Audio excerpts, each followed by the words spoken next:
Science کا غلط استعمال تبھی سے شروع ہوا ہے جب دنیا کی قیادت مغرب کے ہاتھ میں آ گئی. سائنس کا، حکومت کا، ٹیکنالوجی کا، ریسورسز اور پاور کا غلط استعمال جو شروع ہوا وہ اسی وقت سے شروع ہوا جب سے یورپ کے ہاتھ میں دنیا کی قیادت آ گئی. ہاں، میں یہ بات بھی کہہ دوں کہ قیادت جو ٹرانسفر ہوئی ان کی طرف، وہ اس وقت ٹرانسفر ہوئی جب مسلمانوں نے اپنی ریسورسز کا اور اللہ کی دی ہوئی طاقت کا خود غلط استعمال شروع کر دیا، اور انہوں نے وہ اپنی ذمہ داری نبھانا شروع کر دیا.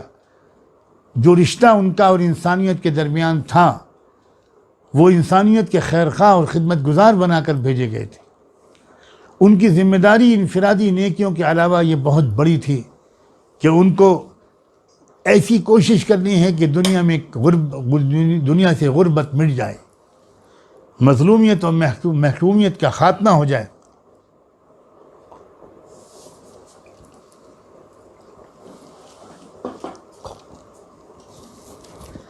جب انہوں نے سمجھا کہ اسلام بھی کچھ ریچولز کا ہی نام ہے، کچھ اٹائر کا اور ڈریس کا نام ہے،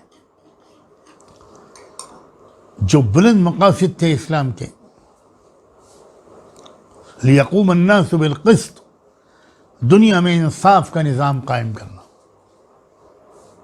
کوئی بھوکا نہ رہے، کوئی پیاسا نہ رہے، کوئی تعلیم سے محروم نہ رہے، ہر ایک کو اس کے حقوق ملیں، لوگوں کو مذہبی آزادی حاصل ہو. لا اکراہ فی الدین، یہ قرآن نے کہا تھا کہ مذہب کے سلسلے میں کسی کو ہرگز مجبور نہیں کیا جا سکتا. رب نے طے کیا ہے کہ وہ اپنے بندوں کے ارادے کا احترام کرے گا. یہاں کوئی چیز ان پر مسلط نہیں کی جائے گی. ان کو بتایا ضرور جائے گا کہ ایمان لاؤ گے تو تم کو دنیا سے آخرت تک یہ نفع ہوگا، نہیں لاؤ گے، انکار کرو گے سچائیوں کا، تو اس کی تم کو سزا ملے گی. لیکن یہاں دنیا میں نہیں سزا ملے گی، آخرت میں ملے گی. ظاہر ہے کہ کوئی دنیا کا قانون یہ نہیں کہہ سکتا کہ نیک لوگ اور برے لوگ سب کو ایک ہی پلڑے میں رکھا جائے گا. یہ تو ناانصافی ہے. یہ تو کوئی بھی انسان اس کو قبول نہیں کر سکتا، اس کو ریکمنڈ نہیں کر سکتا.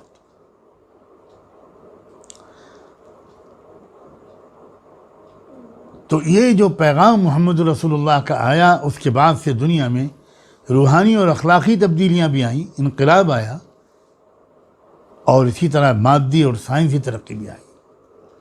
لیکن اس کے بعد جب سے مغربی قوموں کے ہاتھ میں ہماری اپنی غلطیوں کی وجہ سے یہ سائنس اور ٹیکنالوجی اور سب پہنچ گیا، تو انہوں نے جس طرح سے اس کا استعمال شروع کیا اور کرتے چلے جا رہے ہیں، ساری دنیا اس پر کی گواہ ہے. اور اب تو یہ حالت ہے کہ چھوٹا سا ملک ہے اسرائیل، جو ناجائز طور پر بنایا گیا، اب وہ تیاری اور وہ جو سلیمان علیہ السلام کو دکھایا گیا تھا کہ ان کی کرسی پر ایک جسم بیٹھا ہے، بعض حضرات علماء کی رائے یہ ہے کہ اس سے مراد یہ ہے کہ سلیمان علیہ السلام کو بتایا گیا تھا کہ اسی جگہ پر بیٹھ کر کوئی اور ان کے تخت پر ناجائز قبضہ کرنے کی کوشش کرے گا، اور اسی لیے انہوں نے وہ دعا مانگی تھی. اب ایسا معلوم ہوتا ہے کہ اسی جگہ پر، اسی تخت پر بیٹھ کر ایک ناجائز حکمرانی کرنے والوں کا دور قریب آ گیا ہے. لیکن یہ بات بھی بالکل ثابت ہے کہ وہ حکمرانی بہت دن تک نہیں چلے گی. اس حکمرانی کا طلسم ٹوٹے گا، اور وہی جو جسد بٹھایا گیا تھا، اسی جسد کو غالباً عیسیٰ علیہ السلام قتل کریں گے. ایک طرف خالی جسم ہے، ایک طرف روحانیت کا سب سے بڑا امام ہے. اللہ اکبر! کیا اشارات ہیں، کیا تلمیحات ہیں. ہمارے اور آپ کے ذمے ہیں کہ ہم بھی ذرا ان اشارات کو سمجھیں اور اپنے اندر ایک توازن لائیں. اور یہ بہت اچھا موقع ہے کہ آپ کا یہ بھائی آپ سے جو یہ مذاکرہ کر رہا ہے یہ اس مہینے میں کر رہا ہے جس کا مقصد ہی ہے روحانیت کو بڑھانا اور حیوانیت کو گھٹانا۔ اب روحانیت اگر ہماری بڑھ گئی تو ہم فتنہ دجال سے محفوظ رہیں گے، اور انشاءاللہ دجال کی تائید کرنے کے بجائے دجال سے دنیا کو چھٹکارا دلانے والے مقدس لشکر میں ہم شامل ہوں گے۔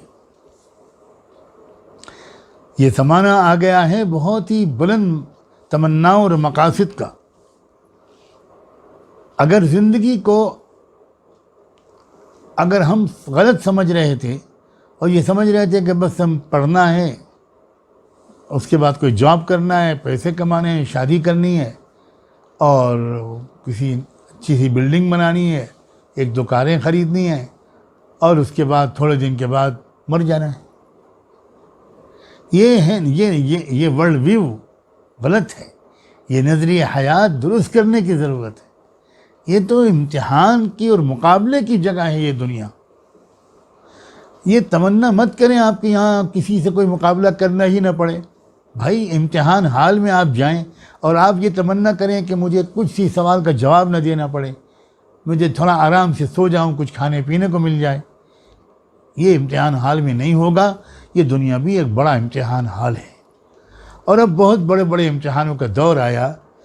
اللہ تعالی ہم سب کو بہت ہی ثابت قدم رکھے اور اتنی روحانیت اور ایمانی قوت دے دے کہ ہم امتحانوں سے نہ گھبرائیں، اللہ کی مدد مانگتے ہوئے ہم مقابلے کے میدان میں اتریں، اور پھر اللہ کی مدد سے ہم کامیاب ہوں، سرخرو ہوں، اور پھر دنیا کو اس دور میں داخل کرنے والے بنیں جس دور میں سب طرف امن و امان ہوگا، انصاف ہوگا، خوشحالی ہوگی، برکتیں ہوں گی، ایمان ہی ایمان ہوگا، خیر ہی خیر ہوگا، بھلائی ہی بھلائی ہوگی، اور ایک لمبی مدت تک دنیا بڑے سکون سے زندگی گزارے گی۔